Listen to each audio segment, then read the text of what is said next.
स्वयं साक्षात प्रकट हुए हैं बिहारी जी, बड़े चमक रहे हैं।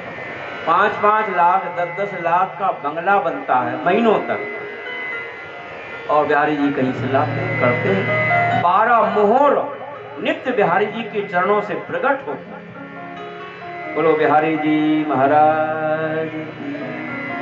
बिहारी जी का चरित्र हम स्वतंत्र कवि सुनाए, बहुत बढ़िया भक्तमाल में नाभाजी ने गाया है। बोलो कृष्णचंद्र भगवान की जय। आगे चल के भगवान रास्ते पे जा रहे थे, एक सुदामा नाम का माली माला लेके जा रहा। आहा, माला लेके जा रहा। अरे भैया ये माला हमको पहनाओ। कृष्ण बलराम को माला पहनाइए, गले में माला, हाथों में माला, कमर में माला और कानों में माला, और कन्हैया के जूड़े में भी माला। भगवान ने कहा जाओ माली तुम भी माला माल रहना। वृंदावन के माली बहुत माला माल, 20-20 हजार, 25-25 हजार, 30-30 हजार की माला एक दिन में गोविंदाय नमो। और इतनी माला की वहां प्रचलन है। भगवान ने वरदान दिया है, जाओ माला माली रहोगे। तुमने हमें माला माल बनाया, तुम भी माला माल। आगे को चले हैं तो एक 3 जगह से टेढ़ी उपजा, जिसका कूड़ा निकल रहा है, पैर टेढ़े हैं और शरीर यूं टेढ़ा हो रहा है। हाथ में चंदन की कटोरी लेके जा रही राजा कंस को चंदन लगाने के लिए। भगवान ने कहा अरे सुंदरी, नहीं, भगवान ने कहा अरे कुबड़ी। कुबड़ी कहा तो वो भी बोलने लगे तू कुबड़ो, तेरे भैया कुबड़े, तेरे घर वाले कुबड़े। वाणी ही तो शत्रु और मित्र बनाती है। किसी से कह दीजिए आइए सूपनाखा जी, आइए पूतना जी, आइए कुंभकर्ण जी, आइए वैशाख नंदन जी। वैशाख नंदन नहीं समझे? नहीं समझे ना? क्यों है? अच्छा, वैशाख नंदन कहते गधा को। आप किसी से कह दिए आइए वैशाख नंदन जी तो बुरा लगेगा ना। बाद में भगवान बोले अरे सुंदरी जू। जब सुंदरी कहा तो वो भी बड़े प्रेम से बोली कहा है लाला जू, अरे चंदन हमको लगा दो। चंदन लगाया है। अब भगवान ने कहा मैंने इसको सुंदरी कहा है तो सुंदर बना नहीं होएगा, नाम कैसे पूरा होएगा। भगवान ने नीचे पैर के ऊपर पैर रखा और जहां कूबड़ा निकल रहा था उस कूबड़े के ऊपर हाथ लगाया और एक हाथ थोड़ी पे लगाया, दिया झटका, श्याम सुंदर का पकड़ा पटका और कूबड़ी का मिट गया खटका। पूरा खटका एकदम जैसा सुंदर बना दिया। अब तो जितने भी लूले लंगड़े थे सब दौड़ दौड़ करके आने लग गए। अरे ऐसा डॉक्टर आया है, बम्बई को ढोलकिया डॉक्टर भी फैल है रहे हो, बिना इंजेक्शन के और बिना टैबलेट के ठीक कर रहा है। भगवान ने कहा हम सबको ठीक करेंगे, पहले मामा को ठीक कर रहे हैं, सबको ठीक करने ही तो आए। आगे को चले हैं तो महाराज करे न बाबेन सलील मुद्रतम, धनुष रखा हुआ था। भगवान ने बाम हाथ से उठाया है और धनुष को उठा करके तोड़ दिया। कंस समझ गए अरे ये तो बालक मालूम पड़ते माखन के खाए हुए हैं, ये ताकतवर है पहलवानों। इन्हें खेल खेल में धनुष को तोड़ दिया। बड़े बड़े वीर भी धनुष को नहीं तोड़ सके हैं। अब चारों ओर से द्वारका मथुरा वासी भगवान को देख रहे हैं, कहते हैं देखो ये दोनों बालक हैं। अंतिम में भगवान का युद्ध हुआ है। चाड़ूर का श्री चाड़ूर और मुष्टक, ये 2 पहलवान बड़े प्रसिद्ध पहलवान थे। पहले तो छोटे छोटे पहलवानों को भगवान ने गोविंदाय नमो नमः बोले चलो हमारे धाम में। उसके बाद में ये मुख्य पहलवान थे चाड़ूर और मुष्टिक। तो चाड़ूर का श्री कृष्ण से युद्ध हुआ और मुष्टिक का बलराम जी से हुआ। बलराम जी ने मुष्टक लेकर के मुष्टक को मूठ दिया और चाड़ूर को भगवान ने गला रौंद दिया। दोनों गोविंदाय नमो। अब छोटे मोटे पहलवान तो वैसे ही कपड़ा उठा करके भाग गए, कोई लड़ने की आवश्यकता नहीं है, ये तो मालूम नहीं पड़ता कब मार देता है, कौन सा दाव पे जानता है। अब भगवान ने छलांग लगाई है और छलांग लगा करके हमारा कुबलिया पीड़ हाथी का उद्धार किया है। और ये कुबलिया पीड़ हाथी, इसमें 100,000 हाथियों का बल था। भगवान ने खेल खेल में उसको भी अपने धाम को भेज दिया, महाभक्त को भेज दिया। और भगवान ने छलांग लगाई है, ऐसी छलांग लगाई, मारा कंस मंच उपाविशत, कंस के मंच के ऊपर गिरे और कंस के बाल पकड़े, बाल पकड़ करके नीचे गिराया है। बाल क्यों पकड़े? बोले इसने मेरी मैया देवकी के बाल पकड़े थे, आज मैं अपने माँ के स्वाभिमान की रक्षा करूं। मैया की स्वाभिमान की रक्षा की है, बाल पकड़ के नीचे गिराया और भगवान धड़ाम गिरे हैं और गिरते ही कंस के प्राण निकल गए हैं। जय जय श्री राम।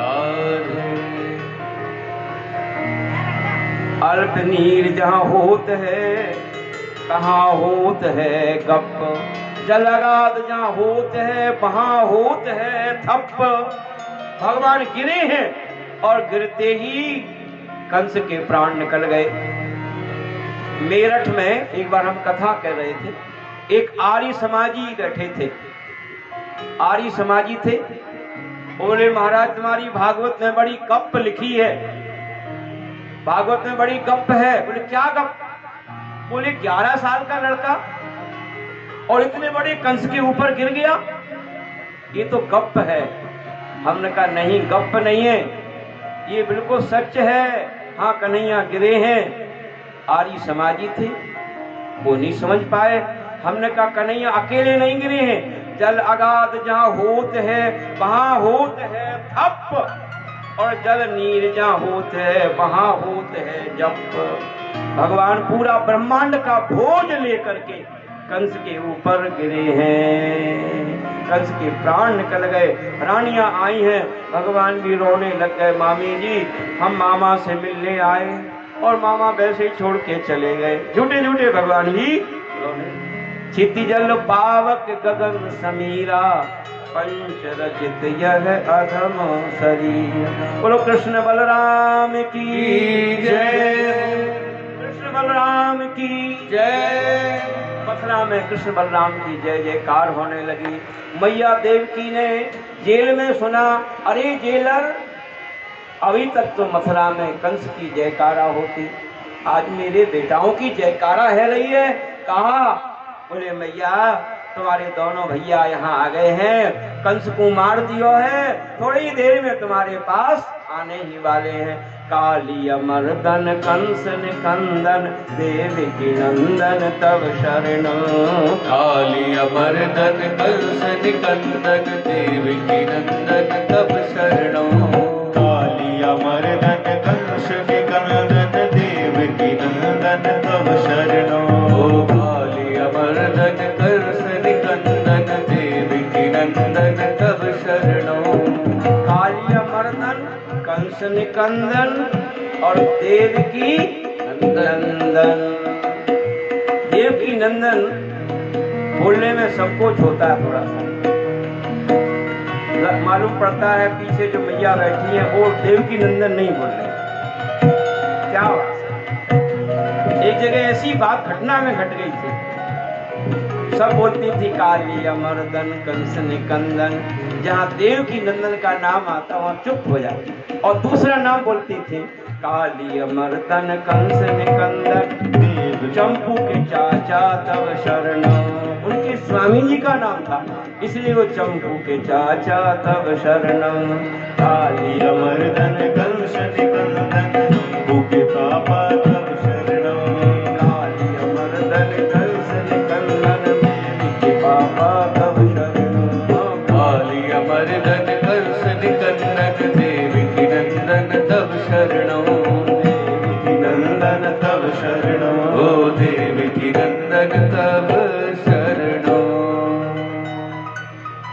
भगवान भगवान ने कंस का उद्धार किया है, रानियों को सांत्वना दी है और अब गए हैं जेल में। मैया बाप पड़े हैं वसुदेव और देवकी, हाथ में हथकड़ी पड़ी हुई है।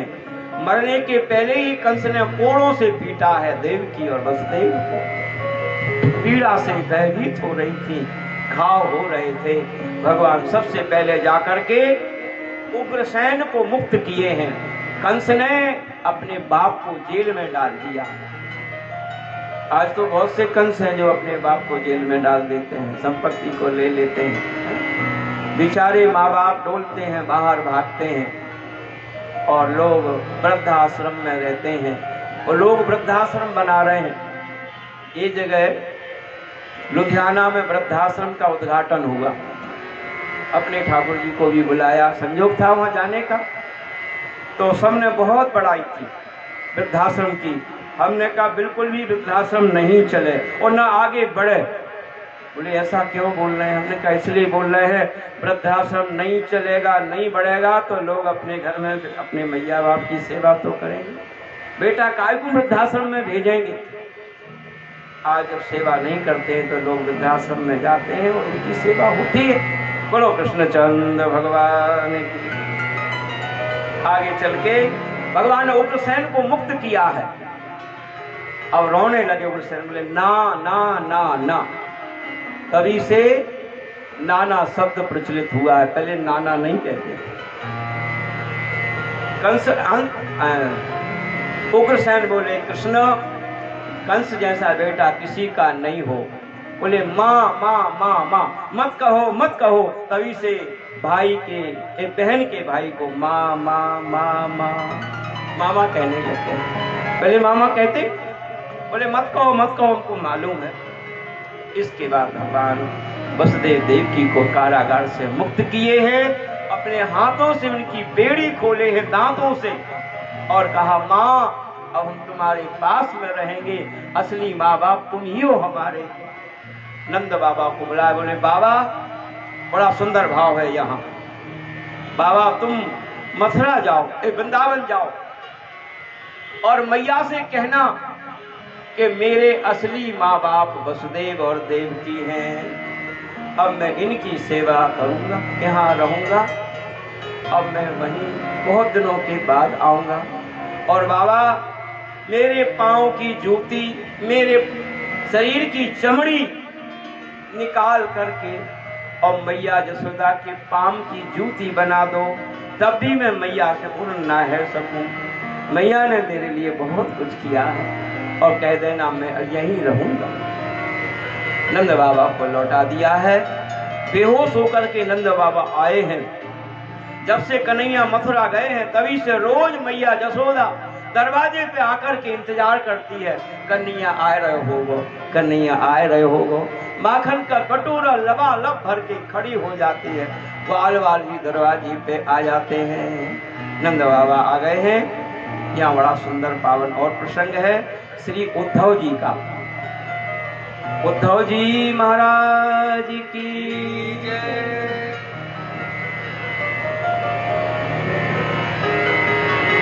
उद्धव जी भगवान के अंतरंग सखा हैं, प्रिय सखा है। ये ज्ञानी तो हैं, ज्ञान से लबालब भरे हैं, लेकिन इनके पास भक्ति नहीं है। भक्ति कैसे मिलेगी? बोले भक्ति तो गोपियों के पास है, वृंदावन में ही भक्ति मिलेगी। आज उद्धव जी को भक्ति प्राप्त कराना है। और भगवान को अपने ब्रज की याद आती थी, मैया जसोदा की याद आती थी, मथुरा में राधा रानी की याद आती। घंटों घंटों तक राधा राधा कहते कहते कन्हैया रोते रहते थे। उद्धव जी उन्हें समझाओ करते थे। आज भगवान ने कहा उद्धव जी मुझे अपने ब्रज की याद आ रही है, तुम जाओ पत्र ले जाओ। एक पत्र मेरी राधा रानी को देना, एक पत्र मेरे बाबा यशोदा को देना, एक पत्र मेरे ग्वाल वालों को देना, एक पत्र मेरे गैयों को देना। सब मुझे याद करते हैं, मेरी गैया मुझे याद करती हैं, मेरे ग्वाल वाल मुझे याद कर रहे हैं, मुझे ब्रज की याद आती है। मैया मुझे माखन खवाओ करती थी, यहाँ मुझे कोई माखन ना खवा रहे। जाओ तुम ब्रज में जाओ, ये पत्र ले जाओ, मेरी मैया को समझा के आना, मेरे बाबा को भी समझा के आना। अक्रूर जी के उद्धव जी कारी कमरिया ओढ़ करके भगवान ने अपनी कमरिया दे दी, इसलिए दे दी कि ब्रजवासी पहचान जाएं कि ये कन्हैया को मित्र है। नहीं तो ब्रजवासी कन्हैया के अलावा और किसी को मानते ही नहीं है। उद्धव जी कारी कमरिया ओढ़ करके लकुटिया लेकर के और ब्रज में आए हैं। सबसे पहले उद्धव जी ने नंद बाबा का महल पूछा। गोपियों ने बताया बाबा सूदे चले जाओ। पानी का पनारा बहता हुआ चला आ रहा था, बड़ी गति से पानी बह रहा था। उद्धव जी ने पूछा ये पानी कहाँ से आ रहा है? बोले जब से कन्हैया वृंदावन छोड़ करके मथुरा गए हैं तब से ग्वाल वाल गैया मैया बछड़ा मोर सब रो रहे हैं। उनके रोने से आंसुओं का पनारा बहता चला आ रहा है। उनको इतना वियोग हो रहा है, उनके आंसू नहीं रुक रहे हैं कन्हैया के जाने से।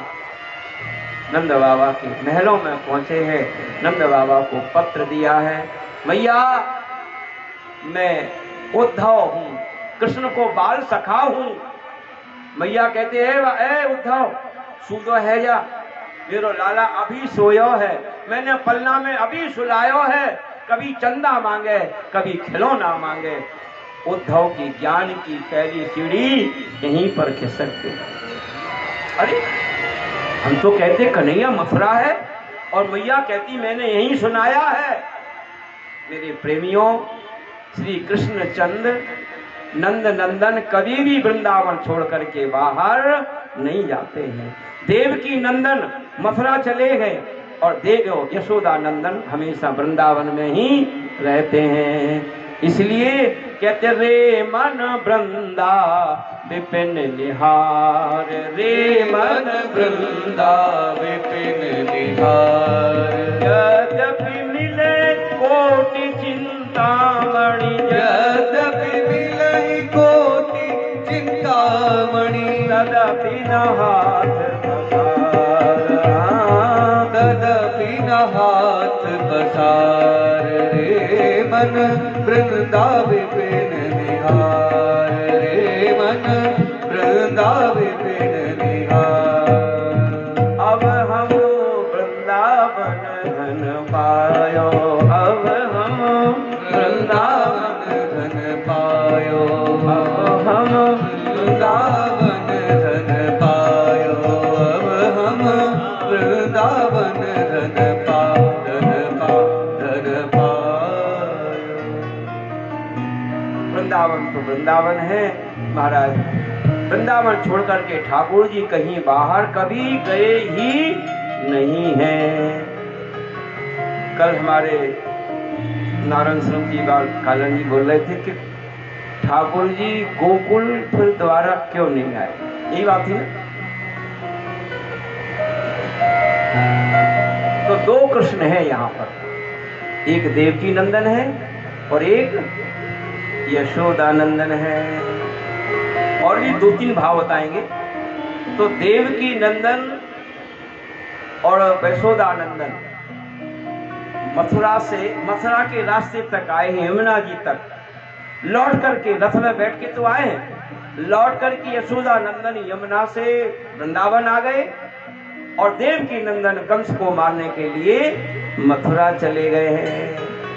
और वो ही आकर के जो है फिर द्वारका गए हैं। द्वारका में लीला की है देवकी नंदन ने। यशोदानंदन कभी वृंदावन ब्रज को छोड़ करके गोकुल को छोड़ करके बाहर कभी जाते नहीं हैं। वृंदावनम परित्यज्य पादमेकं न गच्छति। एक पद भी ठाकुर जी वृंदावन छोड़ के बाहर नहीं जाते हैं। इसलिए नित्य वृंदावन है, नित्य ठाकुर जी हैं, नित्य लीला है। सारे संसार का लय प्रलय हो जाएगा लेकिन वृंदावन का कभी प्रलय नहीं होता है। वृंदावन तो प्रेम का धाम है। आप अपने भाव से वृंदावन को देखोगे तो वृंदावन का दिव्य दर्शन होगा। एक बार अकबर बादशाह को स्वामी हरिदास जी ने जिन्होंने बिहारी जी को प्रकट किया है। स्वामी हरिदास जी ने अकबर बादशाह को दिव्य वृंदावन का दर्शन कराया। अकबर बादशाह बोले कि स्वामी जी, मैं राजा हूं, मुझे सेवा बताओ, मैं कोई सेवा करूं। स्वामी जी बोले, बादशाह जी, धीर समीर केसी घाट है वृंदावन में, केसी घाट का एक सीढ़ी टूट रही थी, इस सीढ़ी को बनवा दो। दिव्य दृष्टि दी, वो दिव्य वृंदावन का दर्शन कराया। राजा अकबर ने सारा संपत्ति का लेखा जोखा लिया, सब कुछ बेचने के बाद भी इस सीढ़ी को हम नहीं बनवा सकते, ऐसा दिव्य वृंदावन है। 5 वृंदावन के भेद हैं जिसको हम देख रहे हैं। ये तो इसी आंखों से देखते हैं, किसी दिव्य आंखों से जब देखेंगे तो दिव्य वृंदावन है जहां मरकत मणियों से वृंदावन सजा हुआ है। बोलो वृंदावन धाम की जय। हम लोग भी कभी नहीं चाहते कि वृंदावन छोड़ के जाएं, लेकिन श्री जी की इच्छा है, अभी सेवा सब जगह चाहिए, इसलिए वृंदावन से बाहर जाते हैं, पर वृंदावन छोड़ के कहीं नहीं जाते। हमारे बहुत से संत हैं जो वृंदावन से बाहर नहीं जाते। कहते हैं खंड खंड होए जाए तन, अंग अंग सत टूक, वृंदावन मत छाड़िए, छाड़ी भी है बड़ी चूक। शरीर खंड खंड हो जाए, हमारा अपमान भी होने लगे, लेकिन वृंदावन छोड़ के नहीं जाए। श्री ध्रुवदास जी का भाव है, श्री व्यास जी का भाव है, वृंदावन में रहना ही भजन है।